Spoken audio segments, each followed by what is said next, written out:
नमस्कार मंडळी, मी वरद विजय चव्हाण तुम्हा सगळ्यांचं स्वागत करत आहे. मंडळी, काल दिवसभर माध्यमांमध्ये एक बातमी, एक व्हिडिओ तर खूप व्हायरल झाला होता आणि तो व्हिडिओ म्हणजे लालबागच्या राजाचा विसर्जनाचा. आता जवळजवळ काल 8-9च्या आसपास त्याचं विसर्जन व्हायला पाहिजे होतं, पण भरतीमुळे, उंच उंच लाटांमुळे त्याचं काही विसर्जन झालं नाही आणि मग जवळजवळ 7-8 तास, जर मी चुकत नसेन तर त्याचं विसर्जन रखडलं होतं. अनेक जे भक्त होते, लालबागच्या राजाचे जे कार्यकर्ते होते, ते आदल्या दिवशी दुपारी 1 वाजता निघून नेक्स्ट डे 8-9 वाजेपर्यंत त्यांची मानसिक तयारी तरी असते बाबा, की तेवढं आपल्याला जागरण आणि थकवा येणारच आहे.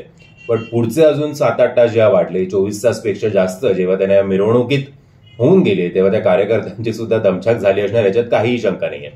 बरं, एरवी लालबागचा राजा या ना त्या कारणाने बातमीमध्ये असतो.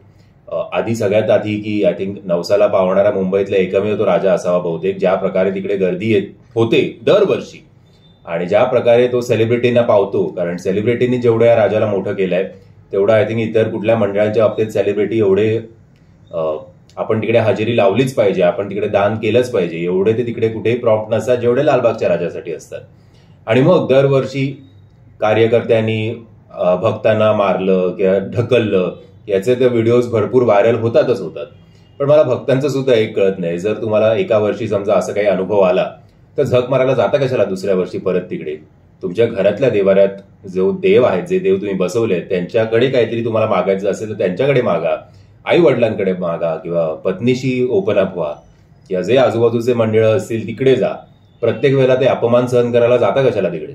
आणि प्रत्येक वेळेला काही कार्यकर्त्याची चूक असते असं सुद्धा नाही बरं का, कारण त्यांना सुद्धा ती गर्दी जी असते ती मॅनेज करायची असते. आता आपल्या अंडर समजा लहान मुलं तरी आली, वर्गातली मुलं, त्यांना मॅनेज करायला आपल्याला एकट्याला कठीण जातं, तर एवढा जेव्हा हजारोंची लाखोची गर्दी होते त्यांना मॅनेज करताना कार्यकर्त्यांची सुद्धा दमछाक होत असणार, याच्यात काहीही शंका नाहीये.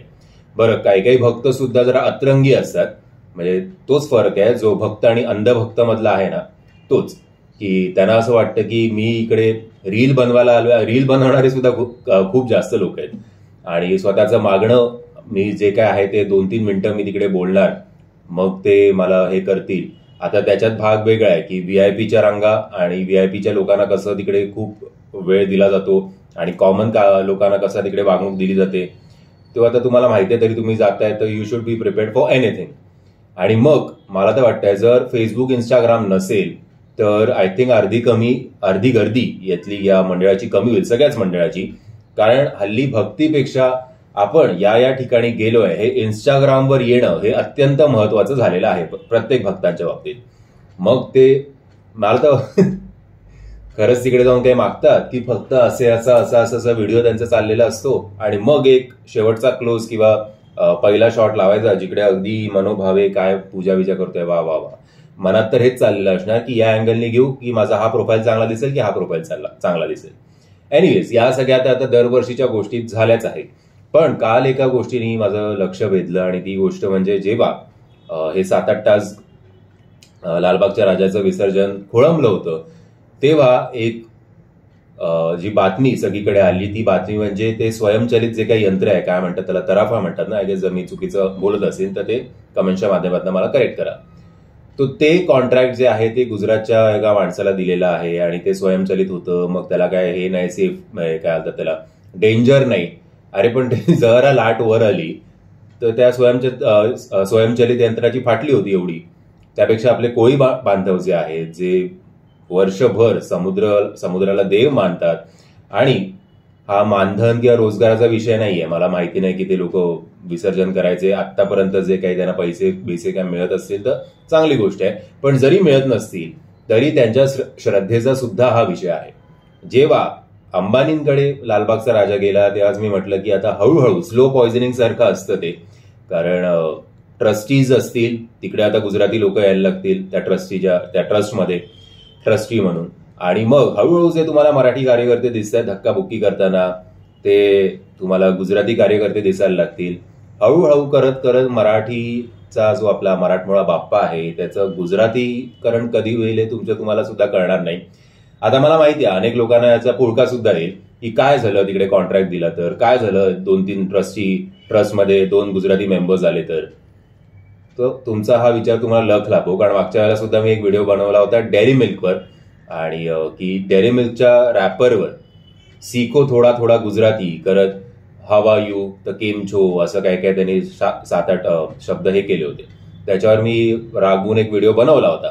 त्याच्यावर अनेक जणांना त्यांच्याबद्दल पुळका आला आणि ते मला बोलतायत की मराठीत सुद्धा आहे, तमिळमध्ये सुद्धा आहे, मल्याळममध्ये सुद्धा आहे. आता आमच्या मुलुंड वेस्टला तरी जरा गुजराती एरिया असल्यामुळे ज्या मी आता मुद्दाम जे मला ओळखीचे मेडिकल स्टोर्स आहेत किंवा जनरल स्टोर्स आहेत तिकडे जातोय. तिकडे अजून तरी मला मराठीत तर काही दिसलेलं नाहीये, सगळं गुजरातीमध्येच दिसतंय. आणि जरी तुम्ही असं धरून चाला की 2 त्यांनी छापले असतील मराठीत आणि 5 गुजरातीत छापले असतील, तरी महाराष्ट्रामध्ये सीखो थोडा थोडा गुजराती हे हवंय कशाला?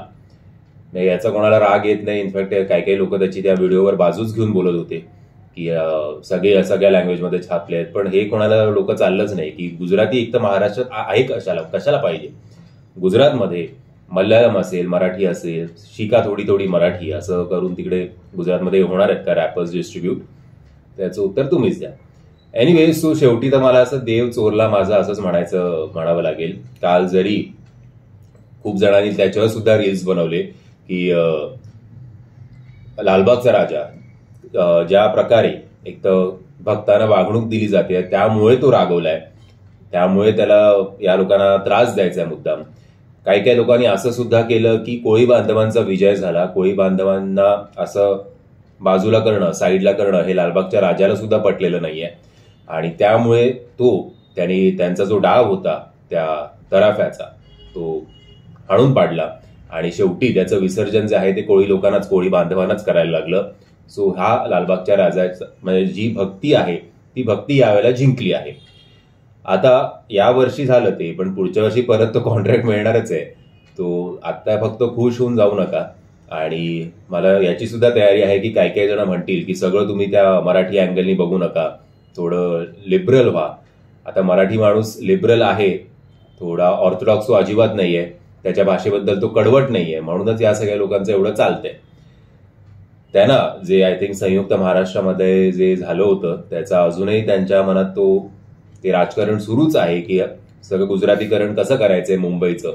आणि याच्यात आपले महाराष्ट्राचे पुढारी सुद्धा तेवढेच पुढे आहेत की मराठी माणूस मुंबई बाहेर का गेला याला सुद्धा ते कारणीभूत आहे. त्यामुळे कोणाचीच बाजू घेऊन नाही, आपलंच नाणं खोटं म्हटल्यावर तर मग दुसऱ्यांना काय ब्लेम करायचं.